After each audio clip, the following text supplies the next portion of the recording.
Regresamos a Sin Filtro, estamos hablando de los cambios políticos en la región y específicamente en Venezuela. Ya han llegado algunos mensajes de los usuarios de redes sociales que nos envían sus comentarios.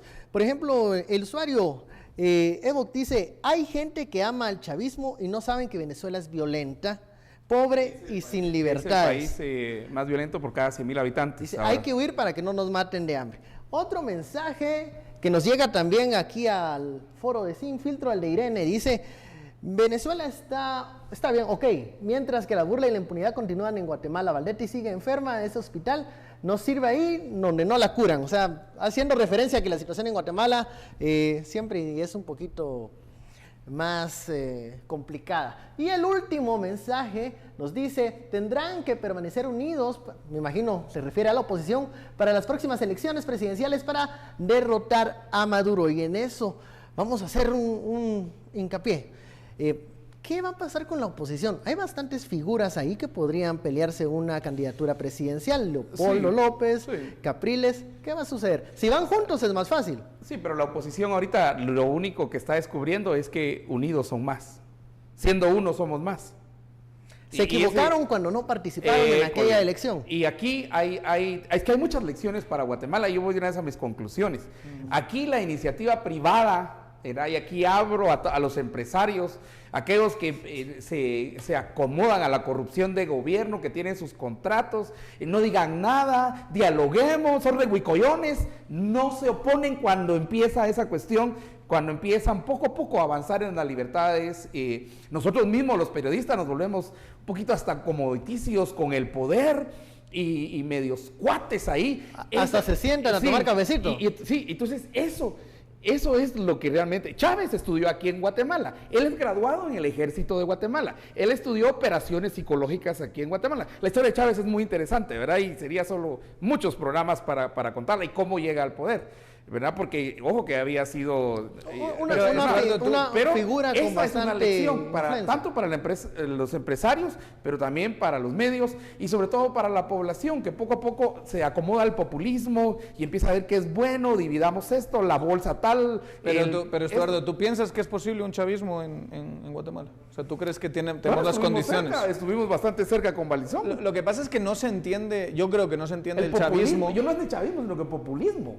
Pero un sistema, claro, es que un discurso populista es una cosa, un sistema político populista ya es otra. Aquí se ha dado el discurso populista. Mire, en Estados Unidos era el discurso populista, o sea, al final... Trump tiene un discurso populista. Exacto, o sea, en Europa hay muchísimo populismo también, o sea, también abusamos un poquito del término populismo, creo yo, últimamente, pero cuando estamos hablando de un sistema político populista, no solo un discurso que apela a las emociones, a buenos y malos y cosas así, yo creo que no se puede entender si no tienes un recurso como el petróleo que tiene Venezuela. O sea, lo que machacó a Venezuela y lo que ha hecho que el chavismo se inserte en el Estado y en la sociedad venezolana ha sido la posibilidad de cortar tejido empresarial, porque tienes un chorro de dinero que te cae constantemente. Tenía, y ese es el tema. En el momento en que ha bajado los precios, y ahí es donde Maduro y nuestro compañero incluso hablaba de guerras económicas, tiene mucho que ver con la bajada del precio del petróleo. Si tú no tienes ese chorro, tu economía es increíblemente improductiva, y eso es lo que está haciendo caer a Venezuela. Ahora, ¿qué pasa con la política social del chavismo? O sea, que se había impulsado con gran fuerza en los primeros años, 17 años. La política social era básicamente círculos bolivarianos clientelares, o sea, gente que se organizaba a niveles locales. Nicaragua ya tuvo eso también. Nosotros de alguna forma lo tuvimos con las Expac, si queremos algún modelo, que está muy lejos, pero lo más parecido que hemos tenido. Gente que se organizaba, que eran informantes básicamente a gobierno, hoy serían como un modelo de Cocó después, pero ahí eran más ideológicos que de seguridad, y que pasaban información nada más. Y que jalaban gente, le jalaban gente. Además hay que estar claros, Maduro no tiene pero ni el 5% de lo que era Chávez. De lo que era Chávez. Sí, claro. Él tiene que vivir con el pajarito, ¿verdad? Con ese pajarito que le habla, y yo no sé qué ahora le tiró desde arriba al pajarito. Deberíamos hacer la diferencia entre el madurismo y el chavismo. Yo no sé si hay madurismo para principios. O digamos la forma de gestión de Maduro. Él mismo recae siempre en el chavismo, él apela a Chávez. Sin la figura de Chávez, Maduro no es absolutamente nada. Y es una persona muy torpe, no tiene la capacidad absolutamente asombrosa, porque lo era, de comunicación que tenía Chávez, digamos, de conexión con la población.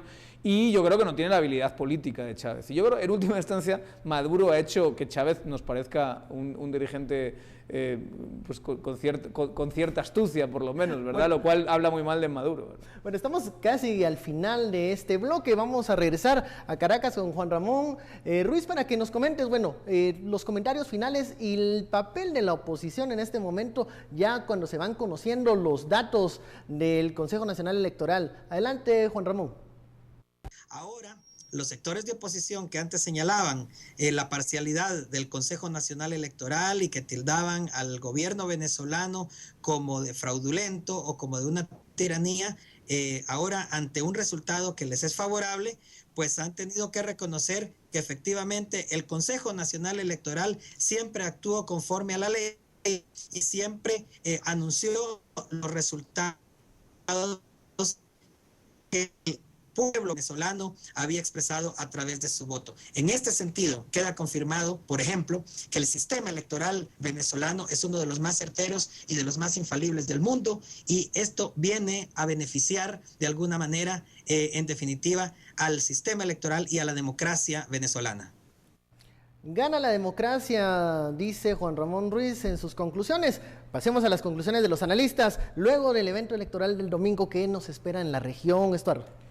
Yo creo que en la región sí nos espera un cambio, y estos cambios, como son muy pendulares, van de un extremo al otro. El justo medio para nosotros es todavía desconocido, o nos ha costado encontrarlo tal vez Chile ha avanzado por ahí, Perú sigue algunos pasos hacia ese medio, hacia un punto medio en el cual por medio, como dice Juan Ramón, por medio de procesos democráticos logremos hacer los cambios, y la alternabilidad, que es el principio básico de la democracia, fundamental, ¿verdad?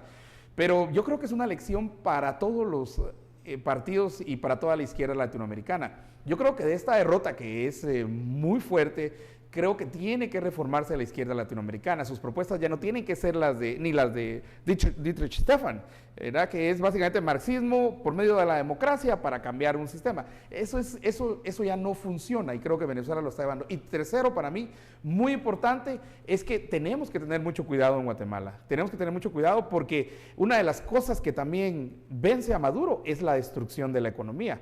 Y cuando la gente en realidad no tiene comida, o sea, le cuesta comprar, vas a un supermercado y no hay comida, eso es muy importante, y de repente los hijos de Chávez y los familiares de los que están en el poder salen como los más ricos en Forbes. Eso lo resiente la gente. Daniel, conclusiones.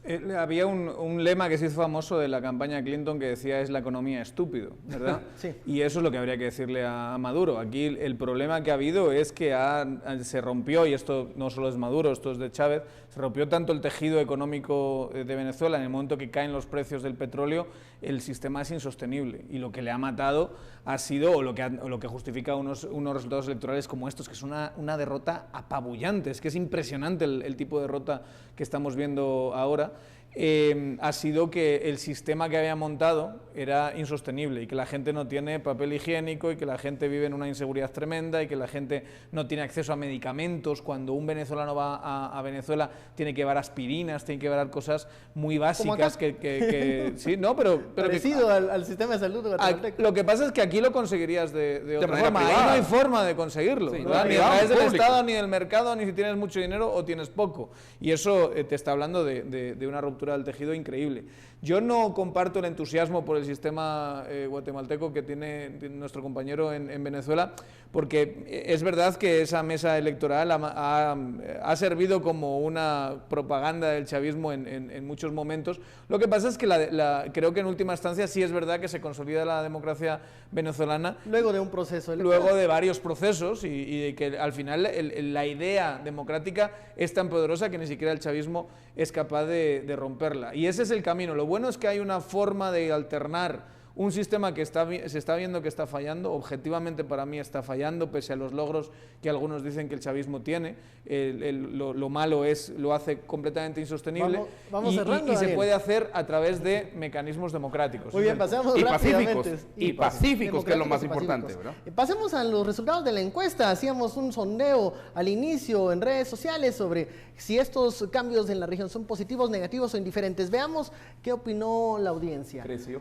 Positivo dice un 85%, mientras que indiferentes se mantiene en segunda posición con 10 y negativos un 5%. Eso es lo que decidió la audiencia. Muchísimas gracias, analistas, por este detalle y esta profundización en los comicios parlamentarios en Venezuela. Igual le hacemos un agradecimiento desde acá hasta Caracas a Juan Ramón Ruiz, que se enlazó con nosotros para darnos su visión de lo acontecido ayer en aquel país. Le recordamos que estamos desde las 10 p.m. con el análisis de la coyuntura y con toda la información en Noticiero Guatevisión.